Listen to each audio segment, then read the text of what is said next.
এই ভিডিওর প্রত্যেকটি কথা আপনাকে একটি করে বাস্তবমুখী শিক্ষা দিবে।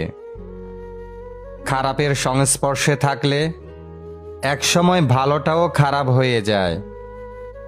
তৈলবিদ্যা ও পাচাটা যখন পেশা হয়, তখন বঞ্চিত হয় সৎ ও যোগ্যরা, আর দেশ ও সমাজ চলে যায় নষ্টদের দখলে।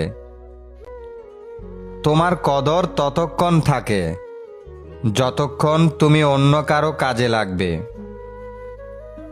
মধ্যবিত্তের ইচ্ছেগুলো তাদের পরিবারের কাছে এক ধরনের অপরাধের মতো। সুযোগ পাইছেন, শক্তি আছে, ক্ষমতা আছে, তাই বলে অপব্যবহার করবেন না। সব জায়গায় সব সময় মাথা ঢুকাবেন না। একবার জায়গা মতো আটকে গেলে শেষ পরিণতি ভোগ করতেও বেশি সময় লাগবে না। ঘামতে দেখেছি প্রতিনিয়ত, কিন্তু কাঁদতে দেখিনি কখনো। এটাই বাবা। বিদেশের সিসি ক্যামেরা আর আমাদের বাংলাদেশের সিসি ক্যামেরা দেখতে মনে হয় একত্রে জুড়ে আছে, আসলে কিন্তু একত্রে থেকেও একত্রে নেই। জাপানের একটি ভাস্কর্য, কারো ওজন কতটুকু তা কিলোগ্রাম অথবা দৈহিক আকৃতির উপর নির্ভর করে না, সে কয়টা বই পড়েছে তার উপর নির্ভর করে।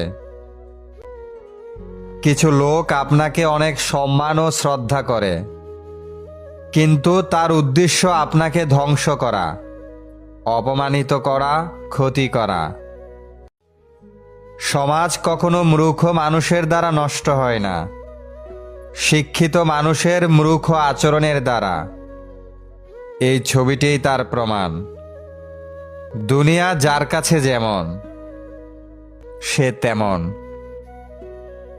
তুমি সঠিক তার অর্থ এই নয় যে আমি ভুল। তুমি হয়তো জীবনটাকে আমার জায়গা থেকে দেখোনি। খেটে বড় হও, চেটে নয়। পড়ে গেলেও আশা ছেড়ো না। ক্ষমতা এবং শক্তি চিরকাল থাকে না, তাই আমাদের সকলের উচিত ক্ষমতার অপব্যবহার না করা। কিছু মানুষ আপনাকে শুধু প্রাণপণ সাহায্য করার ভান ধরে, ইচ্ছে করেই সাহায্য করে না। বিশ্বাস আর ডিম একই জিনিস, একবার ভাঙলেই শেষ।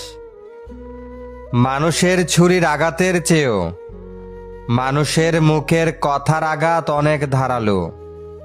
নিজের ক্ষত নিজেকেই সারাতে হয়। জীবনে ভালো দিন পেতে অনেকগুলো খারাপ দিনের সাথে যুদ্ধ করতে হয়।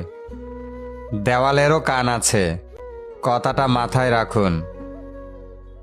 অর্থশূন্য মানুষের জীবন হলো ফুটবলের মতো, সুযোগ পেলে সবাই লাথি মারে।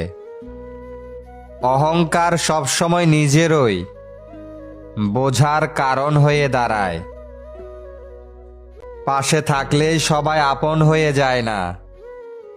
নবাবের পাশেও মির্জাফর ছিল।